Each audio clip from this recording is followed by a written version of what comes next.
পরাজিত বীর পরাজিত বীর ভাতৃ সঙ্গে চলি যাই দেখি দেখো ভাতৃ সঙ্গে চলি যাই দেখি দেখো দেখি দেখো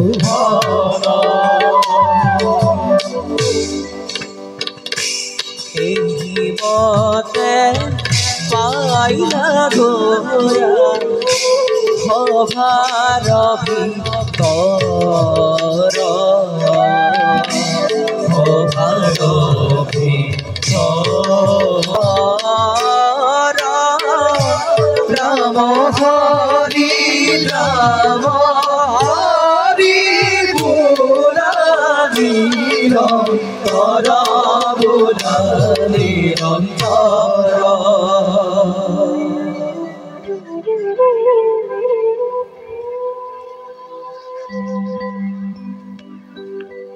হাই প্ৰখেৰ দাদা সুধিবলৈ পাইছোঁ অক্ৰ আৰু শতত্থাদুৱে হেনো সত্যভামাক আশা কৰে বাউদা হৈ চন্দ্ৰলৈ হাত মেলিছে অসম্ভৱ সেয়া কদাপিও হ'ব নোৱাৰে অক্ৰ আৰু শতত্থাদু সত্যভামাৰ যোগ্য হ'ব নোৱাৰে কৃষ্ণক মানিলোঁ বুলিয়েই মই সকলো যাদৱকে উচ্চ আসন দিব নোৱাৰোঁ দ্বাৰকাত মোৰ কন্যা শ্ৰেষ্ঠ যোগ্য হ'ব পৰা যোগ্যজন কৃষ্ণৰ বাহিৰা কোনো হ'ব নোৱাৰে ভাই দাদা সেই পাখণ্ড যাদৱকেইটাক শাস্তি দিব নোৱাৰা পৰ্যন্ত মই শান্তিৰে থাকিব নোৱাৰিম দাদা সিহঁতৰ এনে ঘৃণিত মনোভাৱৰ প্ৰত্যুত্তৰ দিবই লাগিব হাই দাদা তুমি ইমান উত্তেজিত নহ'বা কাৰণ মই সূৰ্য আৰাধনাৰ বাবে উদয়াচল পৰ্বতলৈ যাত্ৰা কৰিম উদয়াচল পৰ্বতলৈ হয় ভাই সেয়েহে তুমি শীতল মস্তিষ্কৰে ৰাজকাৰ্য চলাই সত্যভামাৰ ওপৰত তীক্ষ্ণ দৃষ্টি ৰাখিব লাগিব যাতে অক্ৰ আৰু শতত্থাদুৱে ষড়যন্ত্ৰ কৰি আমাৰ একো অনিষ্ট সাধন কৰিব নোৱাৰে তেন্তে হে হ'ব দাদা কিন্তু আপোনাৰ অনুপস্থিতিত সিহঁতে যদি বিৰক্ত কৰে তেন্তে কঠোৰ শাস্তি প্ৰদান কৰা হ'ব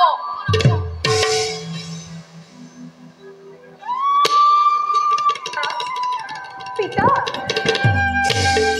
হাই পিতা সত্যভামা মই এতিয়া সূৰ্য উপাসনাৰ বাবে যাত্ৰা কৰাৰ কথা আলোচনা কৰি আছিলোঁ তুমি কনিষ্ঠ পিতাৰ লগত গৃহতে সাৱধানে থাকিবা পিতা আই সূৰ্যক কিয় উপাসনা কৰিব লাগে আই পিতা সূৰ্যই হৈছে শক্তিৰ আধাৰ তেওঁক আৰাধনা কৰি আমি আমাৰ শক্তি বৃদ্ধি কৰিব লাগিব তেওঁৰ কৰুণাৰ অভাৱ ঘটিলে সৃষ্টিৰ সৌন্দৰ্য আৰু সজীৱতা নাথাকে আই পিতা আই আপুনি কিন্তু সোনকালেই উভতি আহিব আহিম আই তোমালোকক এইজন মই দীৰ্ঘদিন আঁতৰি থাকিব পাৰিম বাৰু আই পিতা তুমি কোনো দুশ্চিন্তা নকৰিবা ব'লা ভাই আমি এতিয়া যাত্ৰাৰ বাবে প্ৰস্তুতি কৰোঁ বলক দাদা ব'লা আই বলক পিতা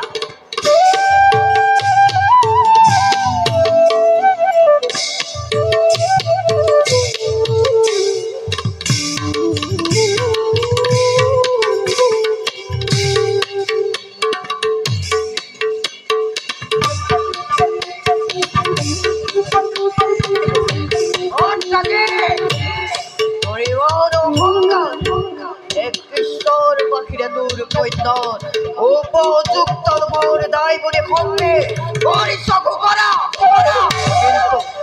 কিন্তু তোর গর্ব শূন্য বিচ্ছন্ন করে তোর বৈক্ষর কেশব খুদিতে রে ওই তো খবর ক্ষীর সেদুর পিঠর নিজৰ শৰীৰৰ দুৱাৰ পৰ্যন্ত মোৰ ৰক্ত বিতলিত হ'ব। বন্ধু বন্ধু বন্ধু সংবাদ সংবাদ অতি শুভ সুবৰ্ণ সুযোগ আজি হৈছে উপস্থিত। খবৰ খোজো কিন্তু কেনেকৈ এই মাত্ৰ সংবাদ পালো সহস্ৰজিতে সত্যভামাৰ প্ৰখেন কৰি থৈ সত্য উপাসনাৰ ক্ষেত্ৰ কৰিছে গমন। তেন্তে আৰু এই অৱৰ সোণালী সুযোগ এই সুযোগতে সত্যভামক বলা বন্ধু এদেশখনে যাত্ৰা কৰো আমি দ্বাৰকা নগৰে। সত্ৰাজি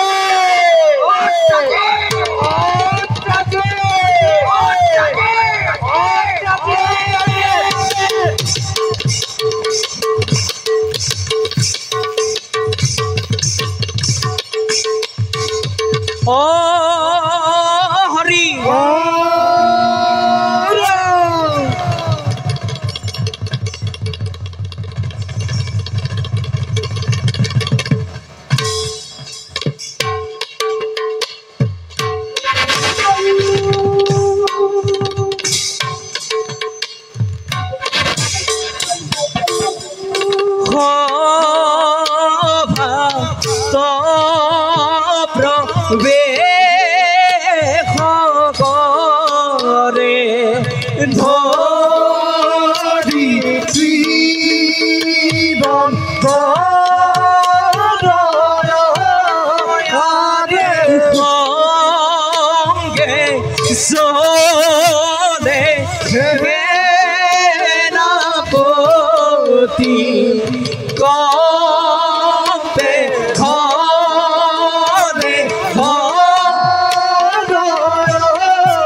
নারী নারী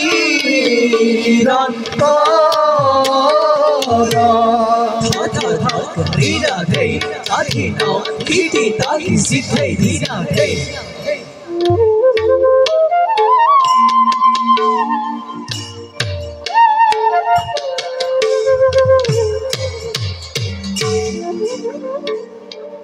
স্বর্গ ইন্দ্রময় ভূগৌর দেবতা 33 কোটি দেবতার গরাকীময় মুদ্রিকয় ক্ষমতাশালী কোনো নাই এই অমরাবতী হয় দেবরা আজি মই অমুদ প্ৰমোদৰে দিন অতিবাহিত কৰিব লাগিছে আৰু পৃথিৱীত মানৱৰ হাহাকাৰ লাগিছে হাহাকাৰ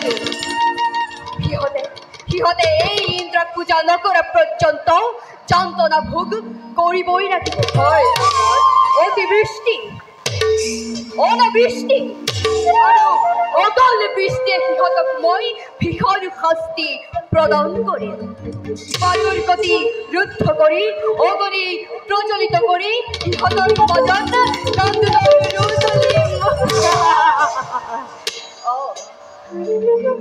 বিস্মিত আছিলো মই ইন্দ্ৰময় মোৰ ৰাজসভাত উৰ্বশী মেনকা ৰম্ভা তিলোত্তমা এই অপেশ্বৰীগণৰ এতিয়াও নৃত্য গীতৰ পৰিৱেশৰ হোৱা নাই কিয় কাৰ্তিক চিন্তা নকৰিব দেৱৰাজ এটি পলতে মই সকলো ব্যৱস্থা কৰিম আপুনি খন্তেকে অপেক্ষা কৰক মই সিহঁতক লৈ আহোঁ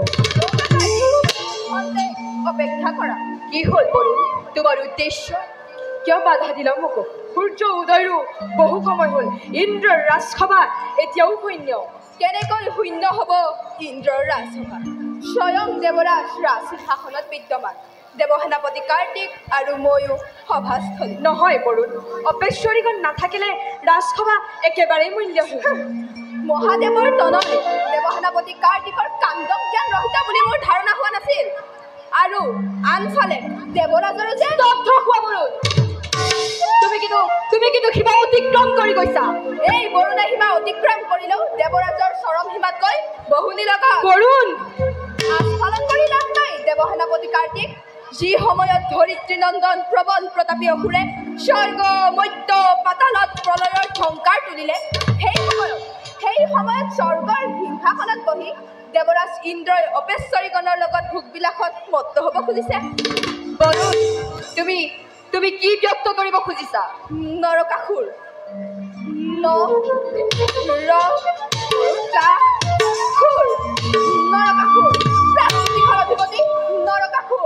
নৰকাসুৰ কোন এই নৰকাসুৰ বৰুণ ধৰিত্ৰী নন্দন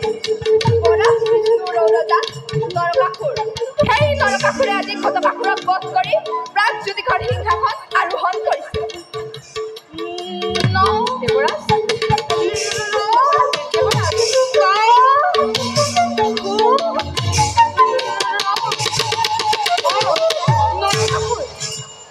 আজি মোৰ পৰিছে মনত বসুমতীৰ সত্যজাতে শিশু পুৰাতকৈ জগতৰ দুৱাৰে দুৱাৰে ঘমি ফুৰিছিল আশ্ৰয় বিচাৰি তাৰ খেৰ জন্ম বৰাহৰ হয় দেৱৰাজ আৰু সেই অজাত কুলশীল নৰকাসুৰ আজি প্ৰাগজ্যোতিষৰ ৰজা এয়া জানো অসম্ভৱ হোৱা হ'লে এই বৰুণৰ হৃদয় নকবে দেৱৰাজ চিন্তাৰ আৱশ্যক নাই বৰুণ নৰক আছে প্ৰাগজ্যোতিষৰ আৰু ইন্দ্ৰ আছে অমৰাৱতী হয় দেৱৰাজ ইয়াতে চিন্তাৰ কাৰণ কি চিন্তাৰ কাৰণ অমূলক নহয় বাসৱ নৰকৰ উদ্দেশ্য অতি ভয়ংকৰ বৰুণ নৰকৰ উদ্দেশ্য কি বৰুণ কোৱা বৰুণ নৰকৰ উদ্দেশ্য কি উদ্দেশ্য অতি ভয়ানক ইন্দ্ৰত্ব নাশ কৰাই হৈছে নৰকৰ প্ৰধান উদ্দেশ্য সঁচানে বৰুণ ইন্দ্ৰত্ব কাটি ল'ব এতিয়া কি উপায় কৰা দেৱসেনাপতি কাৰ্তিক ভয় নাই দেৱৰাজ মৃত্যুঞ্জয়ৰ তনয় দেৱসেনা সেনাপতি কাৰ্তিক থাকোঁতে এই অমৰাৱতী প্ৰাংগণত প্ৰৱেশ কৰিব নোৱাৰে নৰকে। মুহূৰ্ততে সমৰসজ্জা কৰিমায়োজন দেৱৰাজ।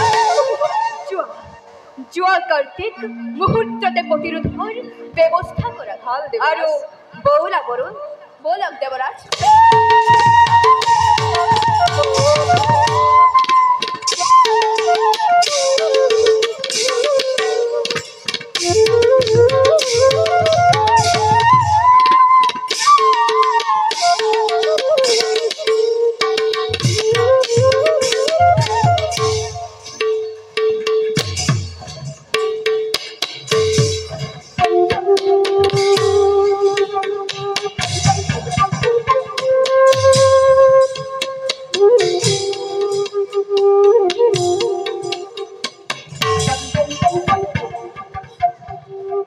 জগতত বল বিচ্ছু ঘকিছে কাৰ প্ৰাগজ্যোতিষপুৰৰ একছত্ৰী ৰজা নৰকাসুৰৰ লভিব খুজিছো কাক স্বাৰ্থপৰ অমৰ দেৱতাৰ অতি সঁচা প্ৰাগজ্যোতিষৰ একছত্ৰী সম্ৰাট নাম মোৰ নৰকাসুৰ কি নাই মোৰ অসহ্য বিভূতি সকলো আছে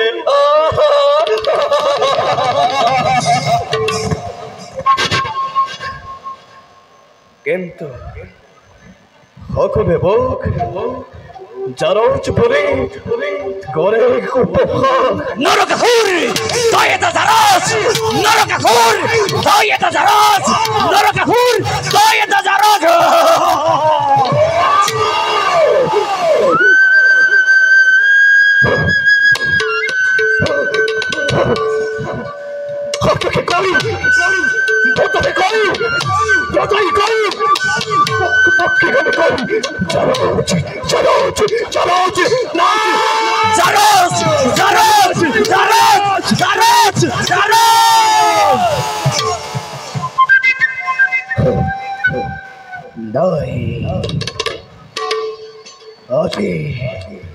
নৰকৰ ক্ষতিকাৰ কলেও ৰক্ষা কৰিব জীৱনৰ এই কলংকই বাধ্য কৰিছে মোক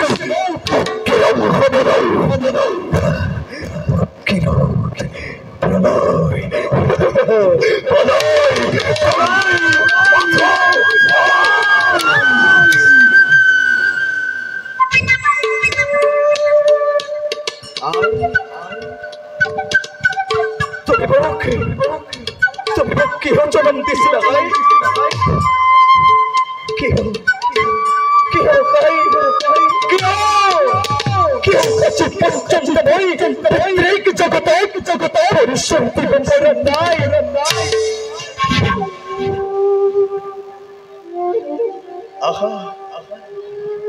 পিতা মাত্ৰ এবাৰ কাহা জগৎবাসী কোৱা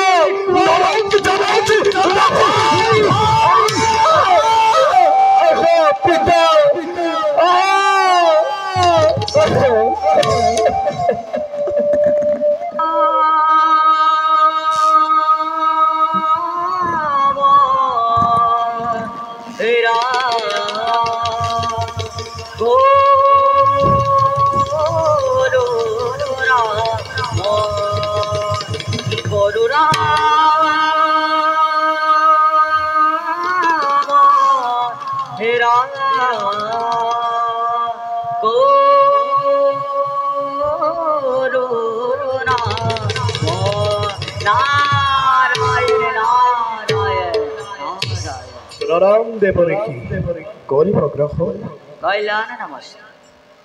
তুমি ইমান কাতৰ কণ্ঠে কাক মাতিছা?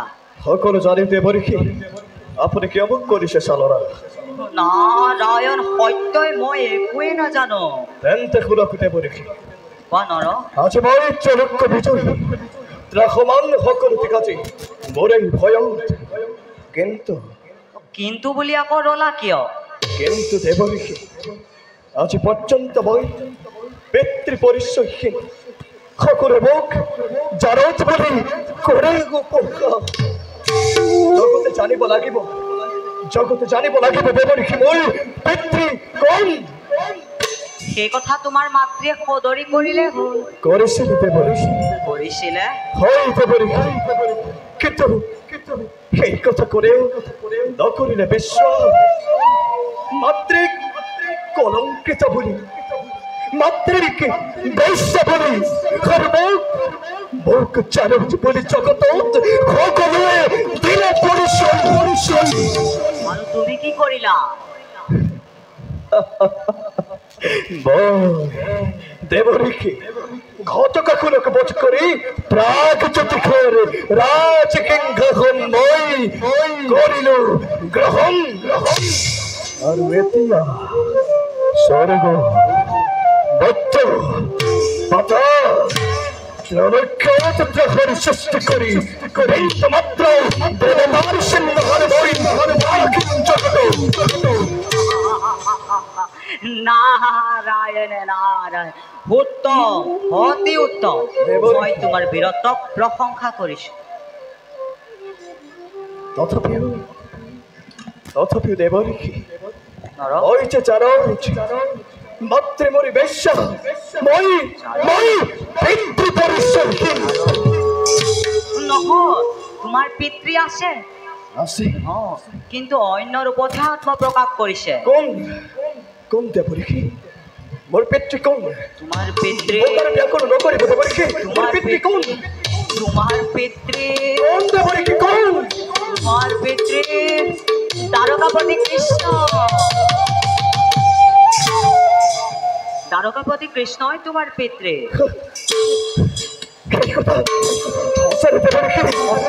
দ্বাৰকাপতি কৃষ্ণ মোৰ পিতৃ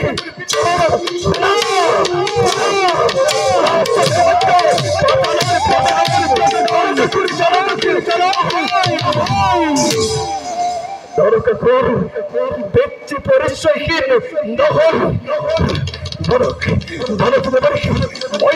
মই গোটেই ব্যাকুল হৈ পৰিছো মই পিতৃ কৰিম দৰ্শন অৱশ্যে তুমি তোমাৰ পিতৃক পাবা দেৱৰীষি কিন্তু বৈৰী ভাৱেহে দৰ্শন সম্ভৱ হ'ব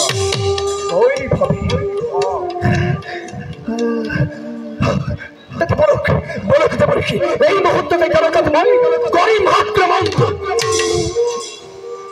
তুমি প্ৰথমতে তলৈকত হাহাকাৰৰ সৃষ্টি কৰা সাধু সন্তৰ ওপৰত নিৰ্যাতন আৰম্ভ কৰা এই সৃষ্টিত প্ৰলয়ৰ সৃষ্টি কৰা আৰু তেতিয়া তেওঁ ভক্তক ৰক্ষাৰ ক্ষেত্ৰত উলৰি আহিব আৰু তেতিয়াই তুমি পিতৃ দৰ্শন লাভ কৰিবা মই এতিয়া বিদায়হে মাগিলো নাৰায়ণ নাৰায়ণ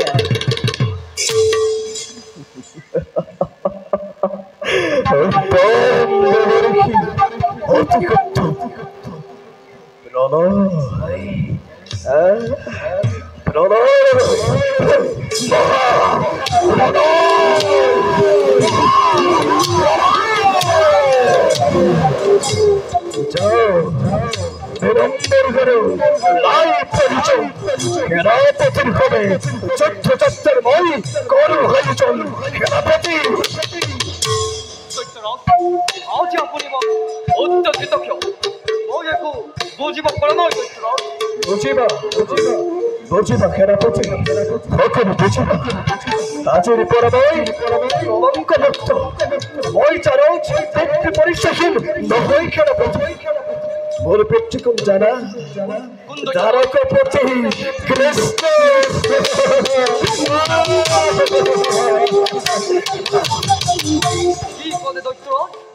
আপোনাৰ পিতৃ দ্বাৰকাপতি কৃষ্ণ বিলম্বেৰ কৰে সত্যপৰ অহংকাৰী দেবতা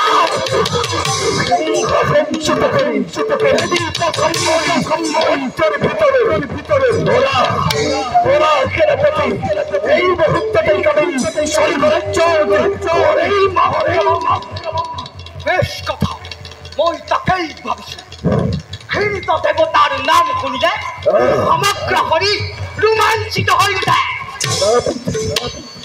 বেশ্যাগামীন বলৰাম শুনিলে মোৰ লতা উদ্বিগ্ন হৈ উঠে যি পৰ্যন্ত দেৱতাক তাৰ মৰ্যাদা স্বীকাৰ কৰাব নোৱাৰে এই পৰ্যন্ত জীৱনৰ ওপৰত অত্যাচাৰ দুৰ্নীতি চলাই থকা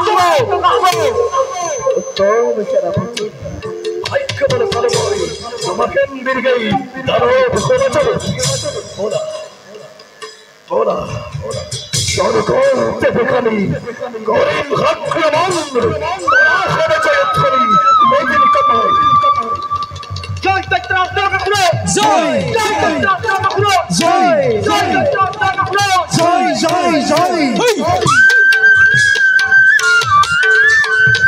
হে জয় ধরি করি চলে জয় ধরি করি চলে ধরি নন্দন সঙ্গে চলে তার বীরগণ সঙ্গে চলে তার বীরগণ Hey, hey, the sound, hey, the sound, চিন্তা এটা তাকে দিতাম কিনা চিন্তা hey, hey, hey, hey, hey, hey, hey, hey, hey. বন্ধু এই একে খবর নখোজ বিতর অনুপস্থিতি রখে ন বিশেষবাৰৰ বাবে শুনিছ সি আমাৰ প্ৰস্তাৱ গ্ৰহণ কৰিব নে নকৰে আৰু যদি সি সন্মত হয় তেন্তে তাক হত্যা কৰে পূৰ্বক লৈ যাও সত্য খবৰ নিজ প্ৰসাদলৈ প্ৰকেশ প্ৰকেশ কোৱা কিবা সেইটো প্ৰয়োজন এই প্ৰশ্ন অক্ৰুৰ প্ৰশ্নৰ উত্তৰ বিচাৰিছে কি প্ৰশ্নৰ উত্তৰ দিব লাগে মই সত্যভামা বিবাহৰ প্ৰস্তাৱ সত্যভামাৰ নিজ পিতৃৰ অবিহনে বিবাহৰ প্ৰস্তাৱ দিয়াৰ অধিকাৰ নাই এই প্ৰশ্নে সত্যভামাৰ পিতৃৰ অনুপস্থিতিত তুমি এই দিব লাগিব বিবাহৰ প্ৰস্তাৱ আৰু যদি নিদিওঁ তেন্তে তোমাৰ পঞ্চভূত দেখা অন্যত বিলীন কৰি লৈ যাও সত্যভামাক নিজ কাৰ্যালয় চিত্ত সদৃশ এজন সাধাৰণ যাদৱক সত্যভামাক অৰ্পণ কৰিবলৈ মোৰ মস্তিষ্কৰ এতিয়াও বিকৃতি ঘটা নাই যদি শক্তি আছে ৰণত জয়ী হোৱাৰ তেন্তে স্ব ইচ্ছাৰে সত্যভামাক অৰ্পণ কৰিম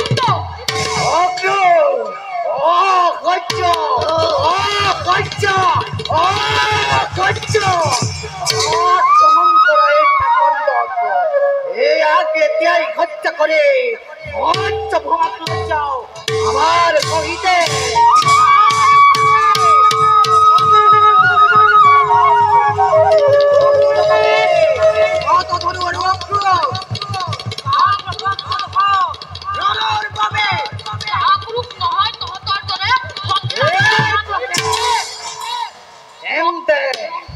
আমিও বিচাৰো তোৰ উত্তপ্ত নদী বেশ তেন্তে এই হওক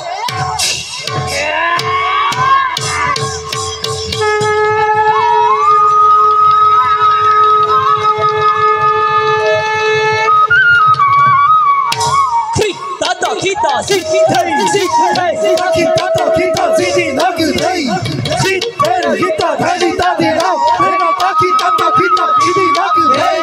Lagile ko guru ro, uti bhayakara, jado moro khamero re, kone prageno, are jado maroon করে এ হেন জানি নরুকে কত কসরু কদাকি পুরারা কত কসরু কদাকি পুরারা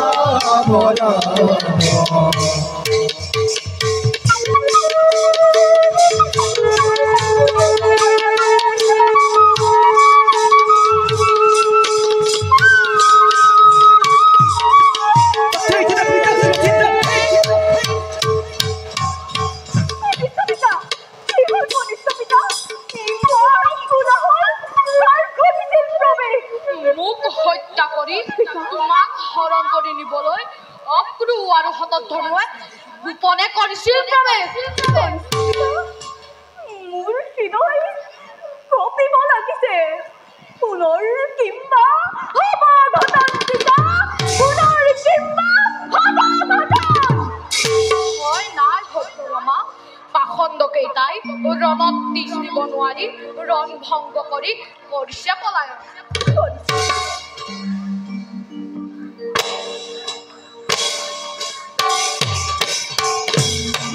দাদা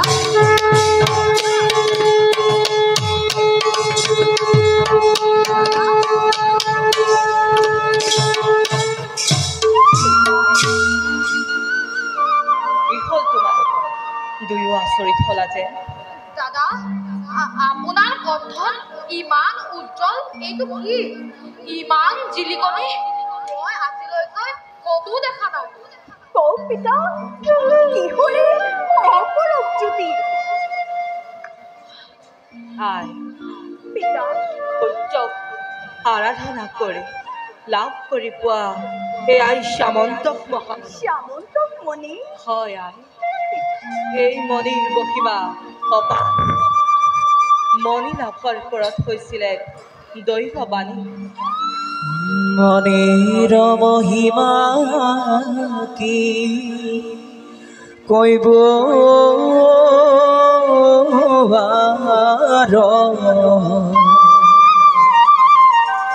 সুবৰ্ণনিতে সবে অষ্টভাৰ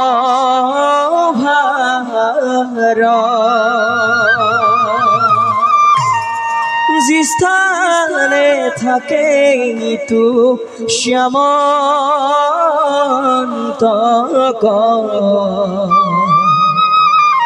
নাহিকে দুৰ্ভিক্ষ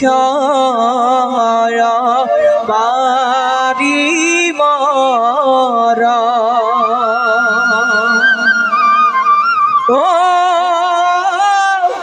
নাহিকে ব্যাধি ব্যাস সৰ্পৰ ভয়ত একো পসৰ্গনো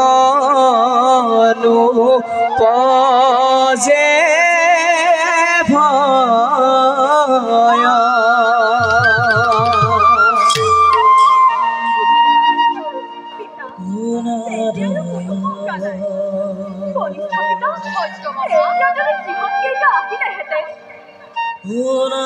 কাৰ কথা কৈছা আই? পিতা, মোক হত্যা কৰি সত্যভামাক হৰণ কৰি নিবলৈ অক্ৰু আৰু হতধনুৱে গোপনে কৰিছিল প্ৰৱেশ। উচিত শিক্ষা দিলো সিহঁতক। পিতা, মোক এই নিজ যাদৱকেইটাৰ পৰা ৰক্ষা কৰক। আই পিতা, তুমি চিন্তা নকৰিবা। সিহঁতৰ ইমান সাহস, মই আজি কৃষ্ণৰ সমীপে গৈ সিহঁতক সতৰ্ক কৰি দিম। আৰু যদিহে সিহঁতে মান্তি নহয়, তেন্তে মৃত্যুদণ্ডই হ'ব সিহঁতৰ উত্তম পুৰস্কাৰ। আজি দ্বাৰকাত মোতকৈ শ্ৰেষ্ঠ আৰু কোনো হ'ব নোৱাৰে। ব'লা ভাই, আহাই বলক দাদা।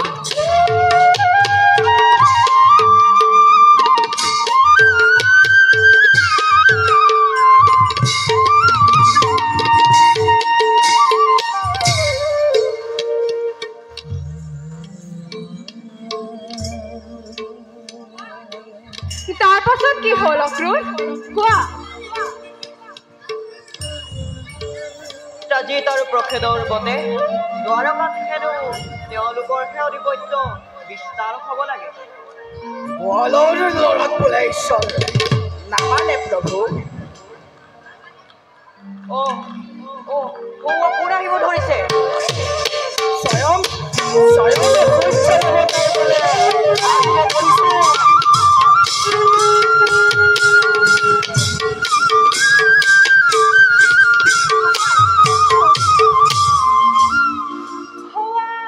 শ্যামন্তক মণি পৰিধান কৰি সত্ৰজিত আহিব ধৰিছে।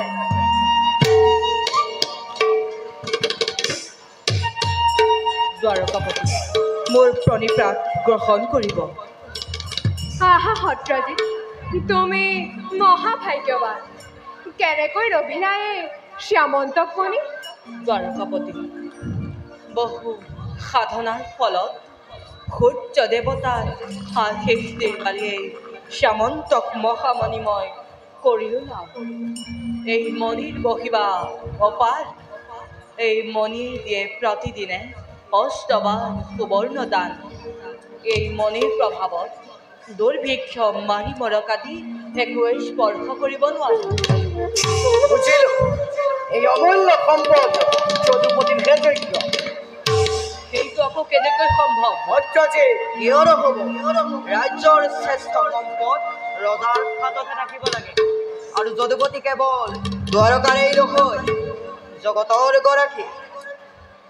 হ'ব পাৰে যদুপতি দ্বাৰকাৰ ৰজা, হ'ব পাৰে যদুপতি জগতৰ ঈশ্বৰ। সত্ৰজিৎ, সেইবুলি এজনৰ ৰাজ্যিত সাধনাৰ ফল আনজনে ভোগ কৰাৰ নাই অধিকাৰ। সত্ৰজিৎ, মোৰ এই মণি বহু সাধনাৰ ফলত মই পাইছোঁ, গতিকে মই এই মণি কাকো দিব নোৱাৰো। মই ভাবোঁ দ্বাৰকাপতিয়ে এই কাৰ্যত কোনো অসন্তুষ্ট নহয়। মোৰ তেনে কোনো অভিপ্ৰায় নাই সত্ৰজিৎ। তথাপিও মণিটো যদি তুমি মোক প্ৰদান কৰা, তেন্তে মই ৰজা উগ্ৰসেনক প্ৰদান কৰিলো হয়। সত্ৰজিৎ, যদুপতিয়ে ইচ্ছা কৰিছে যেতিয়া মণিটো তেওঁক অৰ্পণ কৰা। প্ৰাণ গ'লেও মই এই মণি কাকো দিব নোৱাৰো। ৰত অহংকাৰ যদুপতি ক্ষীণ বুলি তই জ্ঞান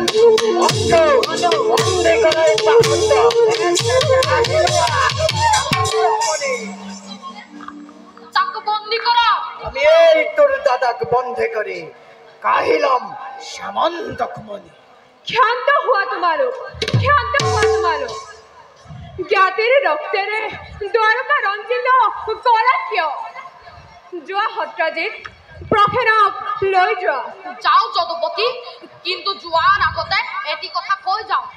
অক্ৰু আৰু শতধনুৰ কু অভিপ্ৰায় সলনি নহ'লে নহয় এদিন এই দ্বাৰকাৰ শীতল ভূমিতে দুয়ো ডুব যাব।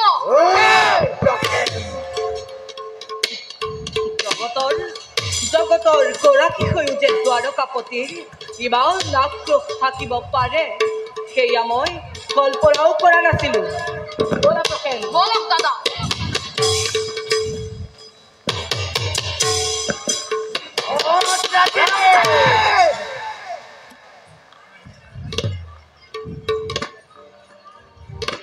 অক্ৰূৰ আৰু শতধনু, হয়তো মোৰো কিছু ভ্ৰান্তি হৈ গৈছিল। ব'লা ক্ষন্তে